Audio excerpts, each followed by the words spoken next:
The Venerable Bede was an English monk who lived in the 7th and the 8th centuries. But he was no ordinary monk. He was a scholar, a writer, a teacher, an historian, an administrator, and a commentator of the Holy Bible. He is widely looked upon as the father of English history. He is venerated by the Roman Catholic Church, the Anglican Church, the Eastern Orthodox Church, and even some Lutheran churches. Bede's death song is arguably the most famous piece of Anglo-Saxon writing. It survives in 35, or some would say 45, manuscripts, and it survives in both the Northumbrian and the West Saxon dialects. It is a 5-line Old English poem. The title, Bede's Death Song, has been given by editors to this originally untitled piece of verse. As I have already observed, the title of the poem was chosen by editors. All the original manuscripts present the poem in the untitled form. The title of the poem is Bede's Death Song. The Venerable Bede breathed his last on Thursday, May the 26th, 735 CE. It was Ascension Day, the 40th day after the resurrection of Christ, when Jesus Christ is said to have ascended to heaven. Just before he passed away, the Venerable Bede asked for a box to be brought and distributed among the priests in the monastery his worldly treasures, which included some pepper and some incense. The original manuscripts do not attribute the poem to the Venerable Bede, but it is generally believed that this song was written by him. What is the title of the song? Bede's Death Song. It can mean the song that the Venerable Bede composed almost at the point of death. Just before he breathed his last, the Venerable Bede wrote this poem. And this poem is about the last journey, the journey from life to death. It could also mean the poem that the Venerable Bede composed on the subject of death. Bede's Death Song, the song of the Venerable Bede on the subject matter of death. Be that as it may, this title was chosen by editors as being the most appropriate one for this originally untitled poem.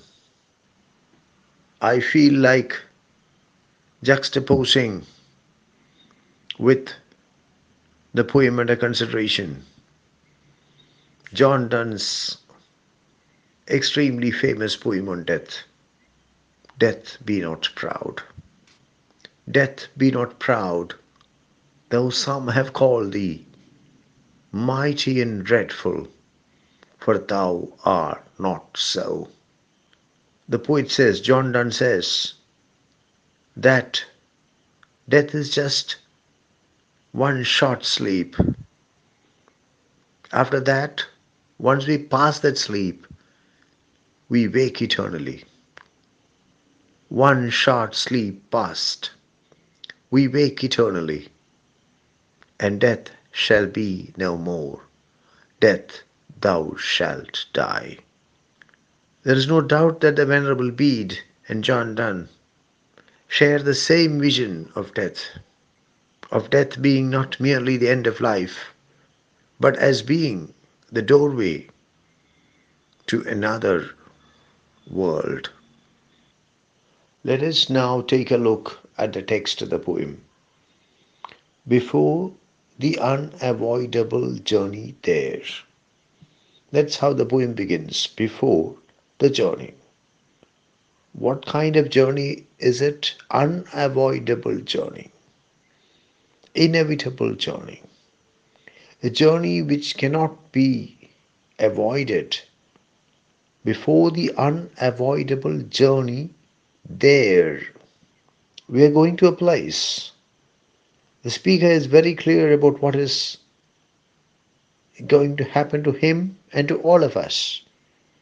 We are going to undertake a journey. It will be our last journey. It is a journey we cannot avoid. It is inevitable. Before the unavoidable journey there, a specific place. We are going to a specific place. The Venerable Bede was a great Bible scholar, and there is no doubt that he has innumerable passages from the Bible in his mind while writing this line. For example, he could be having 2 Corinthians 6:9 in his mind while writing the opening words of this poem. We are born to die, and we die to live. This is exactly what the Venerable Bede says at the beginning of the poem. Before we undertake the unavoidable journey there, it's a journey, it's an unavoidable journey. We are born to die, and it's a journey there. We die to live. We are born to die, and we die to live. 2 Corinthians 6:9. No one becomes wiser in thought than him. For everything there is the response of the fool, and there is also the response of the wise man. Here we are looking at the response of the wisest man. No one becomes wiser in thought than him. It means that he is the wisest man. The response of the wisest man to the last journey, to the unavoidable journey, to the inevitable journey. In the Bible, matters are often categorical. You have fools and you have wise men. I am reminded of a passage from Psalm 14:1. Yes, 14:1. The fool hath said in his heart, there is no God.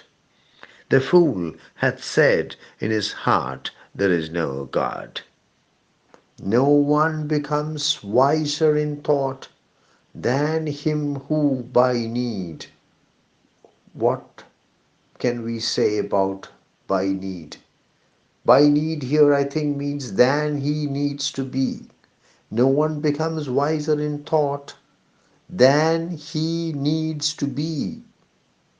Ponders. No one becomes wiser in thought than him who ponders things deeply over, cogitates, applies his mind profoundly on the matter, ponders, ponders before his going hence, ponders before his going from this place, from here. Once you leave this place, you cannot ponder. If you want to ponder, you have to ponder before you leave this place, before leaving hence. And what does he ponder over? What good and evil within his soul. This is because, according to Christian thinking, ultimately what matters is the good as well as the evil that you have done. You will be rewarded for the good that you do, and you will be punished for the evil that you do. The Bible seems to see things in black and white terms. Certain acts are good, certain other acts are evil. And the Bible exhorts us always to do good. Let me try to remember what Galatians 6:9 says. And let us not grow weary of doing good. And let us not grow weary of doing good.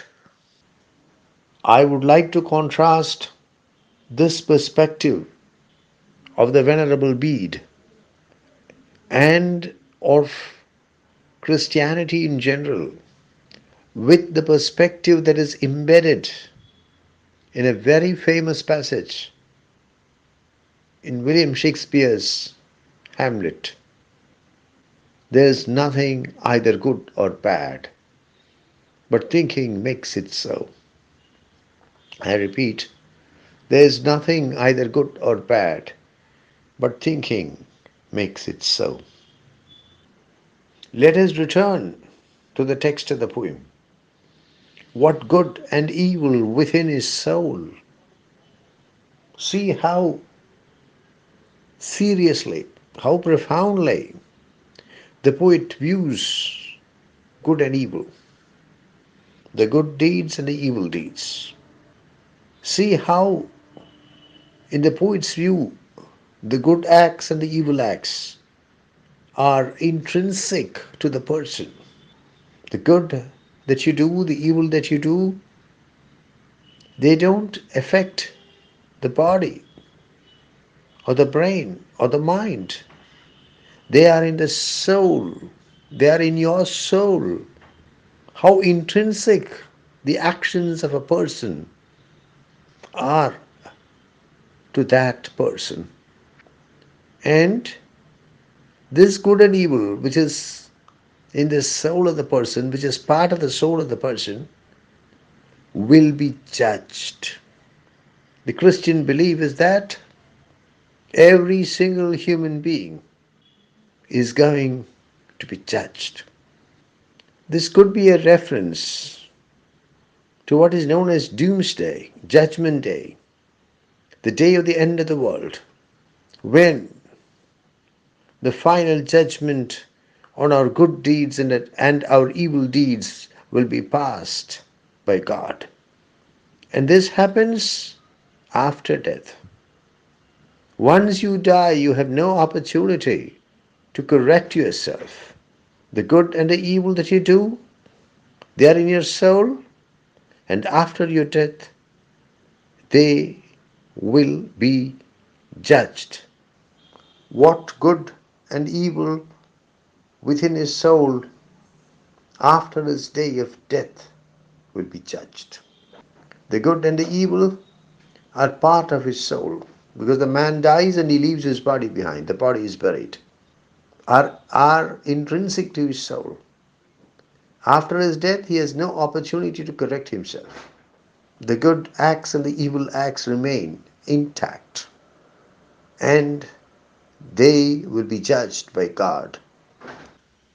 There is no doubt that Bede's death song is a little great poem. It comprises just 5 lines, but precious thoughts, profound insights, and invaluable ideas are embedded in those lines. It is arguably the finest introduction that a student can have to Anglo-Saxon poetry. It is undoubtedly a gem of Old English literature. Bede's Death Song is a five-line poem. As has already been observed, the poem exists in two versions, the Northumbrian version and the West Saxon version. There is no fundamental difference between the two versions. Unlike traditional verse in modern English, Bede's Death Song does not make use of end rhyme. The last words of each line do not form any rhyme scheme. On the other hand, like any other Anglo-Saxon poem, Bede's Death Song makes use of alliteration, appropriate use of musical alliteration. It also makes use of medial caesura. The song has been provided with a brilliant opening and a powerful closure.